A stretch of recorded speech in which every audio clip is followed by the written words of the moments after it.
오늘 본문 말씀은 이제 올 한 해 우리 교회 이제 표어 말씀입니다. 그래서 교회를 넘어서 이제 마을을 섬기는 선한 이웃 좋은 교회. 어떻게 보면 이 표어는 올 한 해만의 우리의 표어가 아니라 앞으로 계속해서 우리가 함께 이루어갈 우리의 어떤 비전이자 사명이 되는 그런 표어이고 또 말씀입니다. 그래서 오늘 말씀이 어떻게 보면 너무나 중요한 그런 말씀이라고 할 수 있습니다. 그동안에 이제 목회를 해오면서 이제 담임 목사로 부임해서 어떤 비전을 가지고 어떻게 교회를 이끌어 가야 될까 그것들을 이제 찾는 그런 기간이었다면 이제는 이제 그것을 찾고 또 우리 성도님들과 함께 그것을 공유하면서 우리가 이끌어가는 그런 해가 이제 올해부터 시작이 된다고 할 수 있습니다. 그래서 올해 시작되는 이 말씀, 오늘 우리에게 주신 이 말씀이 이제 앞으로 우리가 함께 이루어가야 될 우리의 비전이고 하나님께서 우리에게 주신 사명이다라고 생각하시면 되겠습니다. 창세기 1장부터 11장까지는 이제 인류의 일반 역사를 다루고 있습니다. 하지만 그렇다고 해서 그 안에 하나님의 구원 역사가 없었던 것은 아닙니다. 그러니까 아담과 하와가 범죄했을 때 하나님께서 사탄 마귀인 그 뱀에게 이런 말씀을 하셨죠.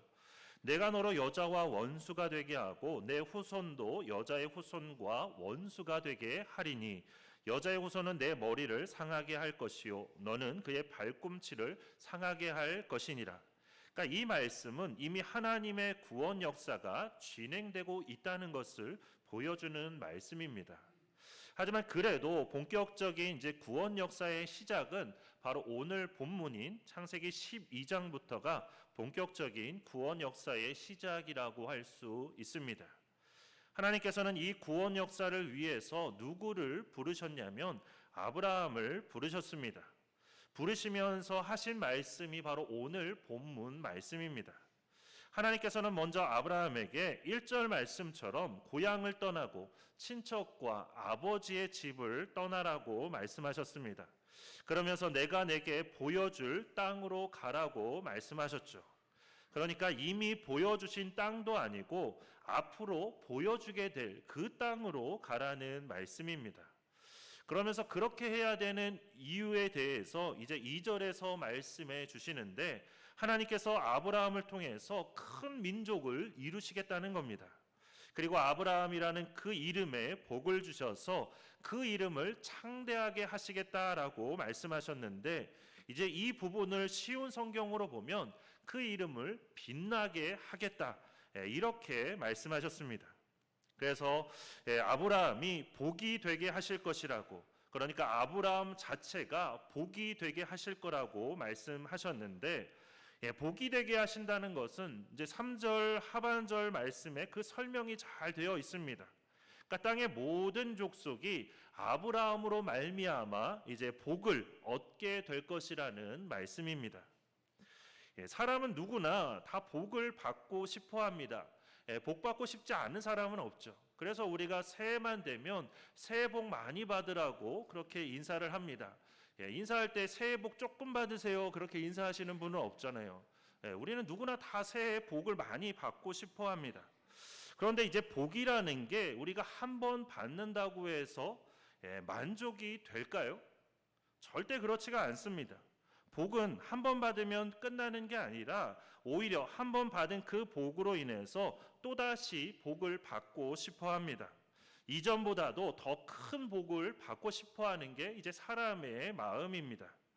그래서 사실 복을 받는 것만으로는 우리가 진정한 삶의 기쁨과 만족을 누리기가 어렵습니다. 그렇다면 우리가 어떻게 할 때 진정한 기쁨과 만족을 누릴 수 있나?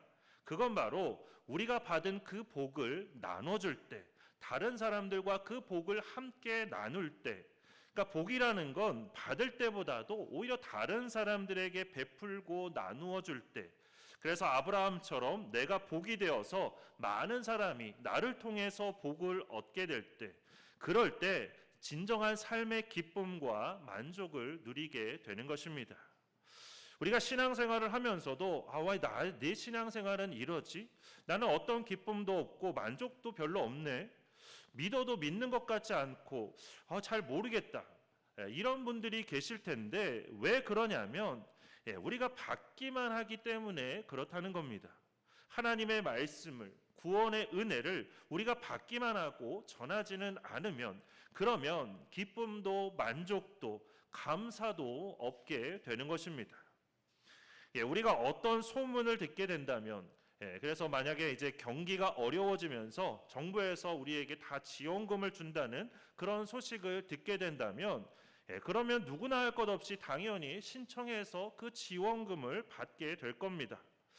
그런데 만약에 이제 지원금을 신청하는 사람이 많아지게 된다면 많아지면 많아질수록 이제 재정은 정해져 있어서 지원을 하는 사람이 많아지면 많아질수록 내가 받는 지원금이 줄어들게 된다. 그래서 100명이 10만 원 받을 걸 1000명이 받으면 10,000원밖에 못 받게 된다. 그러면 어떠신가요? 다른 사람에게 지원금 받으라고 신청하라고 그렇게 과연 알려주실 분이 얼마나 계실까요? 그렇죠. 없다고 피아노가 이야기합니다. 그런 분은 거의 없다는 거죠. 내가 10만 원 받고 싶지 다른 사람에게 알려가지고 내가 10,000원 받고 싶은 사람은 없습니다. 그런데 만약에 지원금을 더 많은 사람이 신청하면 신청할수록 내가 받는 지원금도 더 많아지게 된다. 그러면 어떠신가요? 그러면 그때부터는 이제 악착같이 전하게 되겠죠. 지원금 나 신청 안 하겠다고 하는 사람 내가 대신 신청해 줄 테니까 신청하라고 막 억지로 끌고 가서 신청시키겠죠. 자, 그렇다면 우리가 하는 신앙생활은 우리가 전해야 하는 복음은 과연 전자일까요? 후자일까요? 당연히 후자와 같다는 겁니다. 그래서 우리가 받은 그 복음의 은혜는 우리가 전하면 전할수록 오히려 우리 안에 기쁨과 은혜가 더 충만해지게 된다는 것이죠. 그런데 그거를 안 하니까, 그걸 하지 않으니까, 아무에게도 전하지 않으니까 그렇게 기쁨도 없고 감흥도 없고 아무것도 느끼지를 못하게 되는 겁니다. 그러나 조금이라도 우리가 다른 사람을 섬기는 그 일을 한다면 그러면 달라지게 된다는 거죠. 이번 우리가 성탄절에 우리 미니 케이크 나눔을 했습니다. 사실 별거 아니지만 그래도 그렇게 나누고 나니 우리의 마음에 이제 기쁨이 있지 않으셨나 모르겠습니다. 저만 기뻤는지는 모르겠지만 아마 함께 하신 분들도 다 기쁜 마음이 있으셨으리라 생각합니다. 이런 작은 나눔도 우리에게 있어서 기쁨이 되는데 앞으로 우리 교회가 하고자 하는 더 큰 일을 하게 되면 아마도 우리 안에 더 큰 기쁨과 은혜가 있게 되고 그런 우리를 통해서 또다시 다른 사람에게 놀라운 그런 복음이 그리고 복이 전해지게 되리라 믿습니다. 그런데 그렇게 하기 위해서는 우리가 무엇을 먼저 해야 되냐면 먼저 떠나는 것이 필요하다는 겁니다. 그러니까 아브라함이 고향과 친척과 아버지의 집을 떠난 것처럼 우리도 어떤 익숙함이나 그동안 해왔던 것들로부터 우리가 벗어나야 한다는 것이죠. 그래서 오늘 장로님께서 기도하실 때도 우리가 변화되어야 한다고 기도하신 것처럼 그런 변화가 우리 안에 있어야 한다는 것이죠. 우리가 그냥 지금까지 하던 대로 하면 그러면 큰 불편함은 없겠죠. 그리고 반면에 뭔가 새로운 것을 한다는 것은 번거롭고 귀찮을 수 있습니다. 신경 써야 될 부분도 많고 에너지 소비도 많고 그래서 하다 보면 뭘 굳이 이렇게까지 해야 되나 그런 생각이 들 수 있다는 것이죠. 그러나 아브라함이 고향과 친척과 아버지의 집을 떠나는 그 일이 힘들었지만 그렇게 떠나야만 했다는 것이죠. 그래서 하나님께서 보여주실 땅으로 가야 했다는 겁니다. 만약에 떠나지 않고 그 땅에 남아 있었다면 그랬다면 아브라함은 결코 복이 될 수 없었습니다. 믿음의 조상도 될 수 없었고 그냥 역사 속으로 사라진 수많은 이름 모를 사람 중에 그냥 한 명으로 남게 되었을 것입니다. 그런 것처럼 우리도 변화되지 않으면 하나님의 뜻에 따라서 우리가 앞으로 나아가지 않는다면 우리의 신앙은 그리고 우리 교회는 결코 발전도 없고 오히려 퇴보하게 될 뿐입니다. 하지만 아브라함이 하나님의 말씀에 순종해서 그렇게 떠났을 때 하나님을 믿고 의지하며 떠났을 때 그는 드디어 복이 되는 많은 사람이 복을 얻게 하는 그런 복 자체가 되었습니다. 우리도 마찬가지라는 거죠. 하나님께서는 이제 익숙함을 넘어 교회 밖으로 나가라고 우리에게 말씀하고 계십니다. 교회 안에서 우리끼리만 서로 섬기며 신앙생활을 하는 것이 아니라 그러한 섬김이 마을을 향해야 한다고, 지역사회를 향해야 한다고 그렇게 우리에게 말씀하고 계십니다. 그럴 때 우리 교회가 복이 되고 마을과 지역사회에 사는 주민들에게 복을 얻게 하는, 그리고 구원받게 하는 선한 이웃, 좋은 교회가 된다는 말씀입니다. 우리나라가 이렇게 복음을 받아들이고 빠른 시간 안에 전 세계에서 찾아볼 수 없는 그런 놀라운 부흥을 이룰 수 있었던 것은 모든 것이 하나님의 은혜입니다.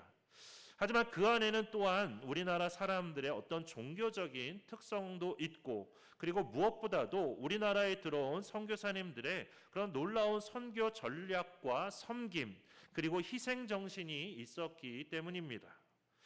우리나라에 들어온 선교사님들은 주로 처음에 와서 무조건 복음부터 전하지는 않았습니다. 주로 무엇을 했냐면 학교와 병원을 많이 세웠습니다. 그래서 많은 교육의 기회를 제공했고, 또 병원을 통해서 많은 병자들을 치료해주는 그런 섬김과 봉사가 있었습니다.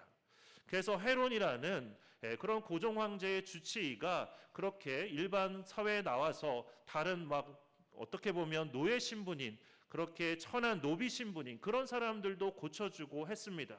그러니까 사람들이 얼마나 감동받지 않을 수가 없었을까요? 왕의 주치의가 나같이 천한 사람을 이렇게 고쳐주다니. 그러면서 예수님이 어떤 분이신가 관심을 갖게 되는 거죠. 그런 선교사님들의 희생과 섬김이 있었기 때문에, 그렇기 때문에 교회가 이렇게 오늘날 놀랍게 부흥하게 되었다는 거죠. 이런 섬김과 봉사가 있었기에 당시 조선 사람들도 처음에는 선교사님들을 멀리했지만, 외국인을 처음 보니까 선교사님들을 다 멀리했지만 결국 그 섬김과 봉사에 마음을 열고 복음을 받아들이게 되었던 것입니다.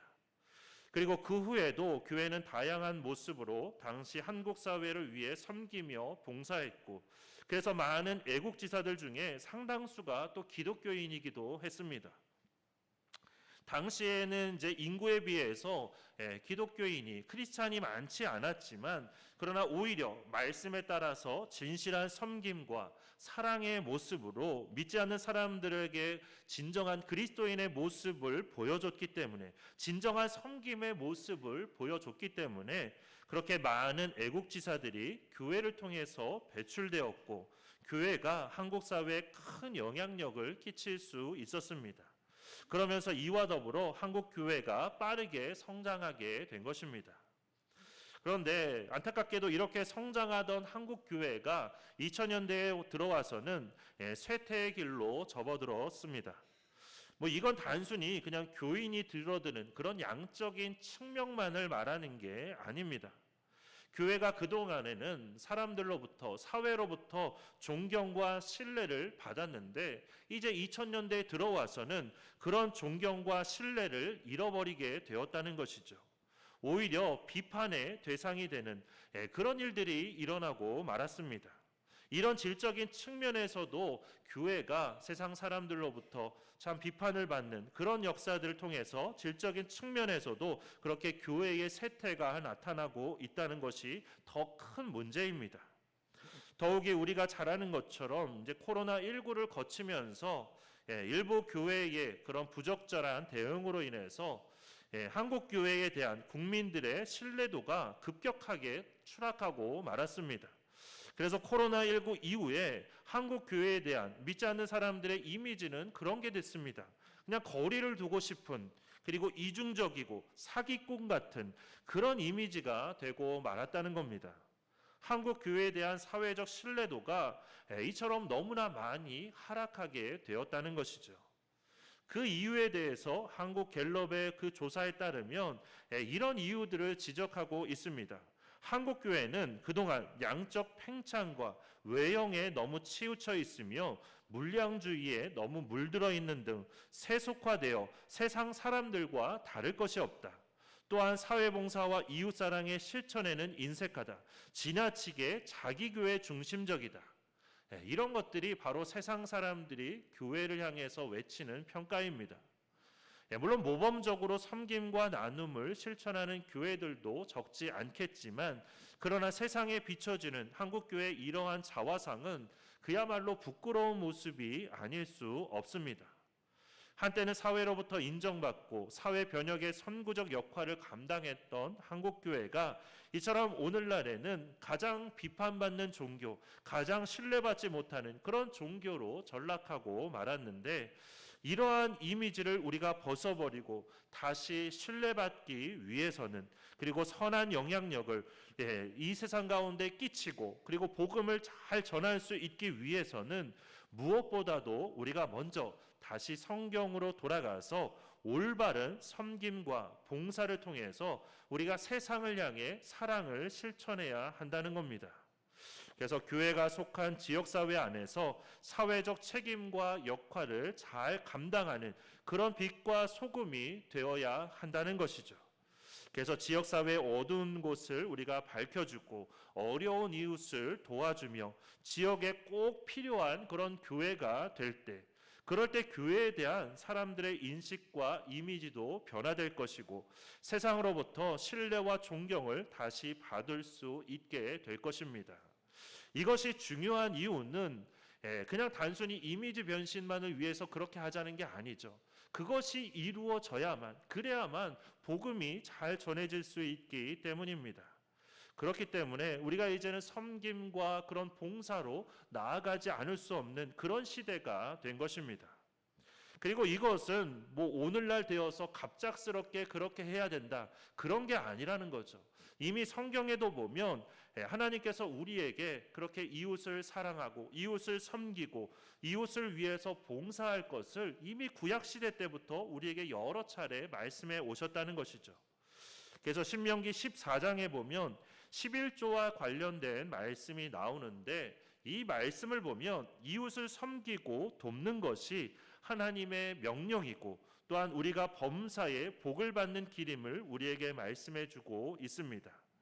그래서 22절 말씀을 보면 하나님께서 이스라엘 백성들에게 마땅히 토지 소산의 11조를 드릴 것을 말씀하셨는데, 신명기 14장 28절과 29절을 보면 그렇게 기록되어 있습니다. 매 3년째 드리는 11조는 성읍 안에 저축해 놓으라는 거죠. 그래서 성 안에 있는 가난한 이웃들, 특히 분깃이나 기업이 없는 그런 레위인과 성중에 거류하는 객과 고아, 과부들처럼 헐벗고 굶주린 그런 이웃들이 먹고 배부를 수 있게 하라고, 그것을 위해서 3년째의 11조는 성읍 안에 저축해 놓으라고 그렇게 말씀해 놓으신 것입니다. 그리고 그렇게 할 때 하나님께서 범사에 복을 주신다고 말씀해 주셨습니다. 그러니까 우리가 섬기고 나눌 때, 어려운 이웃들에게 베풀 때 하나님께서는 그것을 기뻐하시고 그 위에 더 놀라운 복을 주신다는 말씀입니다. 그런가 하면 레위기 25장에는 이제 안식년과 희년에 관한 하나님의 명령이 나오는데, 하나님께서는 사람이 이제 6일은 일하고 하루를 쉬어야 했던 것처럼 땅도 마찬가지로 6년은 경작을 하되 그 7년째 되는 한 해는 휴경해야 된다고 그렇게 말씀하셨습니다. 그리고 여기서 더 중요한 것은 그 안식년에는, 7년째 되는 그 안식년에는 땅 주인도 그 땅에서 저절로 자라난 그 곡식과 열매에 대해서 어떤 소유권도 주장할 수가 없었다는 겁니다. 그러니까 땅 주인이라고 해도 그 안식년에 저절로 자라난 그 곡식들, 그 열매들, 그것이 자기 것이라고 말할 수가 없었다는 것이죠. 하나님께서 그렇게 말하지 못하게 하셨다는 겁니다. 그렇다면 저절로 자란 그 곡식과 열매는 어떻게 하라고 말씀하셨나? 그건 바로 땅을 소유하지 못한 가난한 종과 품꾼, 그리고 가축과 들짐승들이 마음껏 그 소출을 먹을 수 있게 하라고 그렇게 명령을 하셨습니다. 그래서 안식년에는 이처럼 가난한 자들이 땅의 혜택을 마음껏 누릴 수 있게 하셨던 것입니다. 그런가 하면 이처럼 안식년을 지키는 것이 그렇게 가난하고 어려운 이웃들을 위해서 안식년을 지키는 것이 어떤 단순한 권고사항이 아니었다는 것이죠. 이것은 반드시 지켜야 하는 하나님의 명령이었다라는 것입니다. 그래서 섬김과 봉사가 우리는 그렇죠. 섬김이라는 것은, 봉사라는 것은 그냥 내가 시간이 남으면 해도 되고 아니면 안 해도 되는, 내가 물질적인 여유가 좀 있으면 해도 되고 없으면 안 해도 되는 그런 것들로 생각을 하는데, 이 레위기 말씀은 그게 아니라는 거죠. 섬김은, 봉사는 그냥 해도 되고 안 해도 되는 그런 것이 아니라 반드시 지켜 행해야 되는 하나님의 명령이라는 것입니다. 그래서 우리가 하나님의 자녀라면, 우리가 그리스도인이라면 이웃을 돕고 섬기는 것은 우리가 마땅히 지켜야 할 하나님의 명령임을 우리가 반드시 기억해야 한다는 것입니다. 이처럼 구약 성경에 나타난 봉사와 섬김은 하나님 사랑과 이웃 사랑이 다른 게 아니라 그것이 하나로 연결되어 있다는 것을 우리에게 보여주고 있습니다. 그래서 하나님께 출애굽이라는 큰 은혜를 입은 이스라엘 백성들은 하나님께서 자기들에게 베푸신 것과 같은 그런 구원과 복지를 가난한 자들, 특히 함께 거류하는 거류민들까지 포함한 모든 가난한 자들에게 마땅히 베풀어야만 했습니다. 이건 바로 하나님의 명령이요, 하나님의 백성으로서 출애굽의 큰 은혜를 받은 이스라엘 백성들이 마땅히 행해야 하는 그런 의무였다라는 것입니다. 따라서 이건 곧 오늘날 하나님께서 교회에 베푸시는 것과 같은 그런 사랑과 은혜를 우리가 교회 안에 있는 성도에게만이 아니라 교회 밖에 있는 이웃들, 특히 지역사회와 지역 주민들에게도 우리가 베풀며 섬겨야 하는 그런 근본적인 이유가 되는 것입니다. 그리고 구약 성경만 그런 게 아니라 신약 성경도 마찬가지입니다. 우리가 계속해서 사도행전 말씀을 함께 나누고 있는데, 그 사도행전에서 초대교회가 서로 물건을 통용하고 또 자신의 재산과 소유를 팔아서 각 사람의 필요에 따라서 나눠주는 그런 모습들을 우리가 봤습니다. 그렇게 해서 그들 가운데 궁핍한 사람이 없었고 초대교회가 날로 부흥하는 그런 모습도 우리가 보았습니다. 이처럼 초대교회인 예루살렘 교회는 예수님의 말씀에 따라서 실제로 봉사와 섬김의 삶을 살았고, 그 과정에서 하나님께서 허락하시는 그런 놀라운 부흥의 역사가 있었다는 것입니다.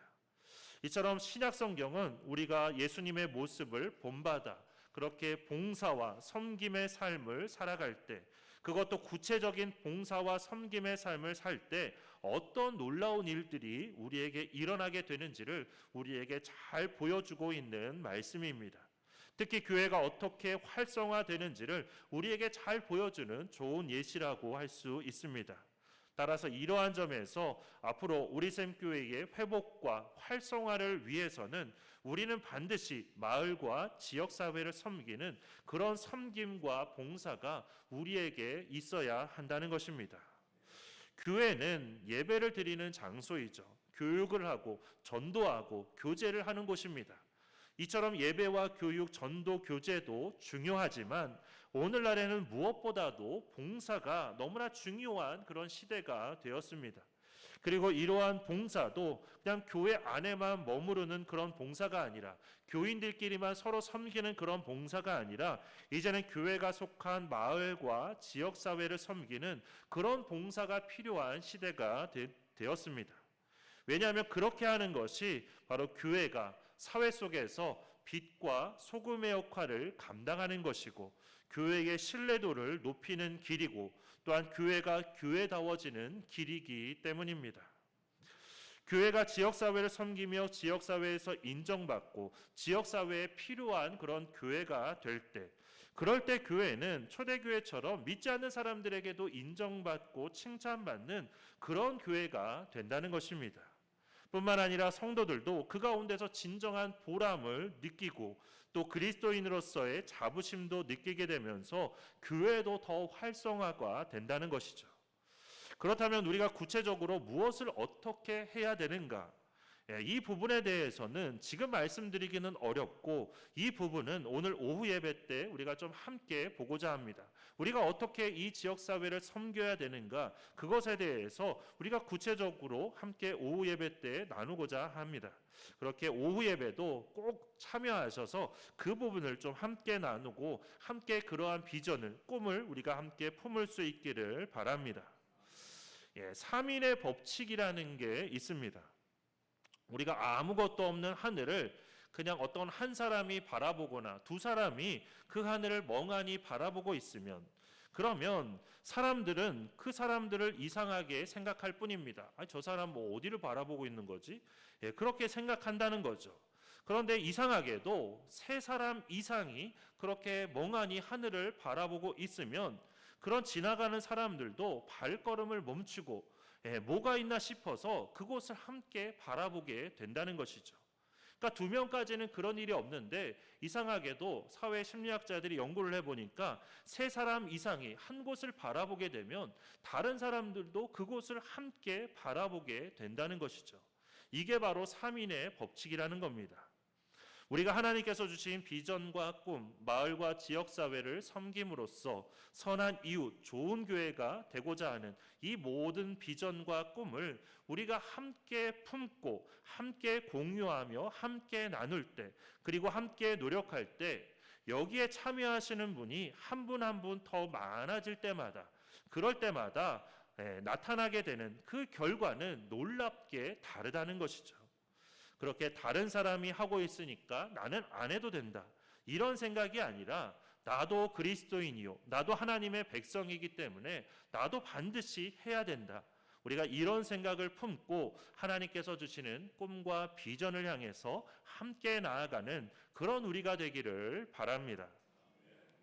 하나님의 말씀에 따라 고향과 친척과 아버지의 집을 떠나 하나님께서 보여주실 땅으로 나아갔던 아브라함처럼 이제 우리 교회도 하나님께서 주시는 비전에 따라서 이제 교회를 넘어 마을과 지역사회로 나아가서 우리가 섬기며 하나님께서 부어주시는 은혜와 기쁨, 그리고 복과 생명을 이 마을과 지역사회에 잘 전하는 그런 축복의 통로가 되는 우리 성도님들과 우리 샘교회가 되기를 주님의 이름으로 축원합니다.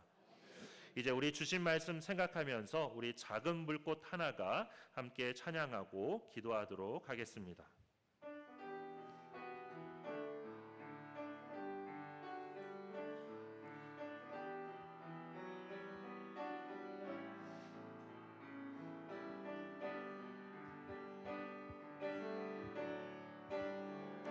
작은 불꽃 하나가 큰 불을 일으키어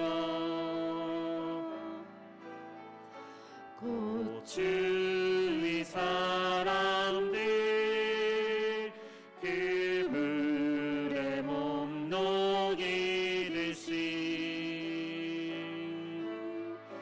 주님의 사랑이 같이 한번 경험하며 그의 사랑 모두에게 전하고 싶으리.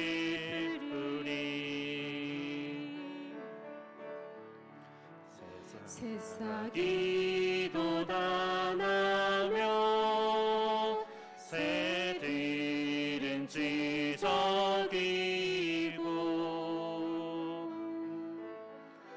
꽃들은 피어나 화창한 봄날이라네.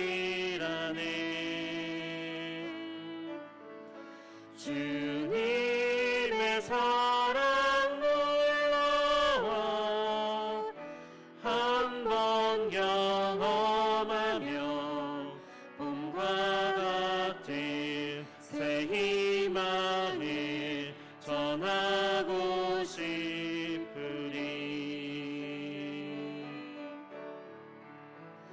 친구여 당신께 이 기쁨 전하고 싶소.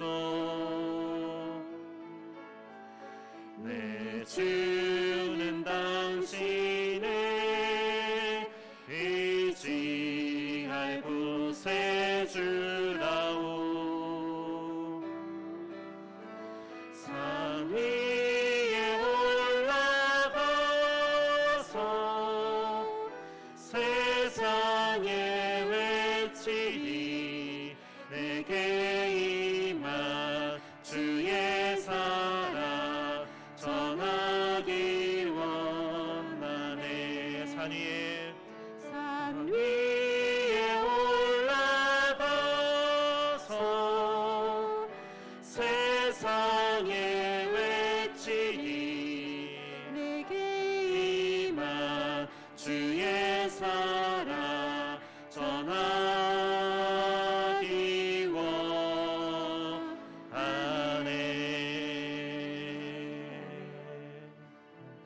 우리 이 시간 기도할 때 주님께서 우리를 사랑하시고 섬기셨던 것처럼, 무엇보다도 우리를 위해 십자가를 지셨던 것처럼, 이제는 우리도 그 모습을 본받아서 교회를 넘어 세상으로 나가 세상을 섬기는 우리가 되게 해주시기를. 그래서 우리의 이러한 섬김과 헌신을 통해 실추된 교회의 이미지가 회복될 뿐만 아니라 무엇보다도 더 많은 사람에게 구원의 은혜와 기쁨을 잘 전할 수 있도록 인도해 주시기를. 그렇게 아브라함처럼 우리도 시작된 구원의 우리를 통해서 시작된 그 작은 구원의 불꽃이 더 많은 사람에게, 더 많은 곳에 퍼지게 해주시고 더 활활 타올라서 많은 생명을 구원하는 그런 주님의 큰 역사가 있게 해주시기를. 그래서 우리 샘교회가 앞으로 교회를 넘어 마을을 섬기는 선한 이웃, 좋은 교회가 되게 해주시기를 우리 다 함께 주여 한번 크게 외치고 함께 통성으로 기도하겠습니다. 주여! 사랑이 많으신 하나님 아버지, 오늘 이렇게 신년 첫 주일 예배를 함께 나눌 수 있게 해주심을 감사드립니다. 하나님, 이렇게 예배를 드리면서 하나님 앞으로 우리 교회가 품고 함께 나아가야 될 비전과 사명을 우리에게 허락해 주심을 감사드립니다. 하나님, 주님께서 우리를 사랑하고 섬기셨던 것처럼, 하나님 우리를 위해서 십자가를 지셨던 것처럼, 하나님 이제는 우리도 주님의 그 모습을 본받아서 하나님 이제는 우리가 섬김의 사람으로 하나님 그렇게 나아갈 수 있도록 인도하여 주시옵소서. 교회를 넘어서 세상을 나가 세상을 섬기는 우리가 될 수 있도록 인도하여 주시옵소서. 우리의 이러한 섬김과 헌신을 통해서 하나님 교회에 실추된 그 모든 이미지가 다 회복될 뿐만 아니라 무엇보다도 더 많은 사람들에게 구원의 은혜와 그 기쁨을 잘 전할 수 있도록 인도하여 주시옵소서. 하나님, 그렇게 아브라함처럼 우리도 하나님 우리로부터 시작된 그 구원의 작은 불꽃이 하나님 더 많은 사람에게, 더 많은 곳에 퍼지는 역사가 있게 하여 주시옵소서. 그래서 아브라함이 복이 되었던 것처럼 하나님 우리도 복이 되는 역사가 있게 하여 주시옵소서. 그 구원의 복음이 더 활활 타올라 많은 생명을 구원하는 주님의 큰 역사가 있게 하여 주시옵소서. 하나님, 그래서 하나님 앞으로 우리 샘교회가 교회를 넘어서 더욱더 마을을 섬기는 선한 이웃, 좋은 교회가 되어서 이 지역사회를 놀랍게 복음화하며 이 지역사회의 진정한 하나님 빛이 되고 소금이 되는 우리 샘교회가 될 수 있도록 인도하여 주시옵소서. 우리 가운데 역사하여 주시고 하나님의 뜻이 이루어지게 하여 주시옵소서.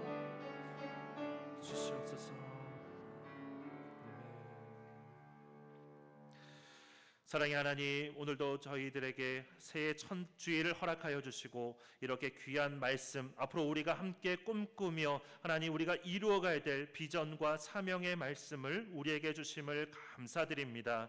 하나님, 이제는 우리가 섬김의 자리로 나아갈 수 있도록 인도하여 주시옵소서. 그동안에는 내가 섬김을 받는 것만 너무 익숙해했는데, 하지만 주님, 그렇게 섬김을 받는 것으로는 진정한 기쁨도 진정한 삶의 의미도 우리가 찾을 수 없다는 것을 잘 기억하며, 이제는 주님께서 우리를 사랑하고 섬기셨던 것처럼 무엇보다도 우리를 위해 십자가를 지시며 그렇게 섬김의 본을 보여주셨던 것처럼 하나님, 이제는 우리도 주님의 그 모습을 본받아서 교회를 넘어 세상으로 나아갈 수 있도록 인도해 주시고 세상을 섬기는 예수 그리스도의 제자들이 될 수 있도록 인도하여 주시옵소서.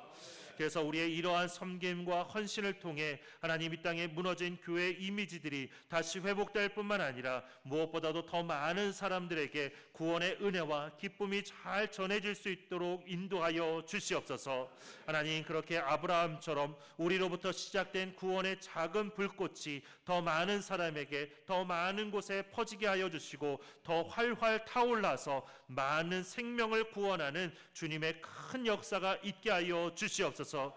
그래서 앞으로 우리 샘교회가 교회를 넘어 마을을 섬기는 선한 이웃, 좋은 교회가 되는 역사가 있게 하여 주시옵소서. 우리 교회를 세워주시고 여기까지 인도해 주신 주님께서 앞으로도 우리와 함께 하시고 우리를 통해서 이루고자 하시는 그 모든 뜻을 이루어 주실 줄 믿고 감사드리며 예수 그리스도의 이름으로 기도드립니다. 아멘. 이제는 우리 주 예수 그리스도의 은혜와 하나님 아버지의 크고 놀라우신 사랑과 성령님의 인도하심과 교통하심의 역사가 이제 교회를 넘어 마을을 섬김으로 선한 이웃, 좋은 교회가 되기로 다짐하는 우리 샘교회의 모든 지체들과 그 가정 위에, 그리고 우리 교회와 이 나라 위에 이제로부터 영원토록 함께 계시기를 간절히 축원하옵나이다. 아멘.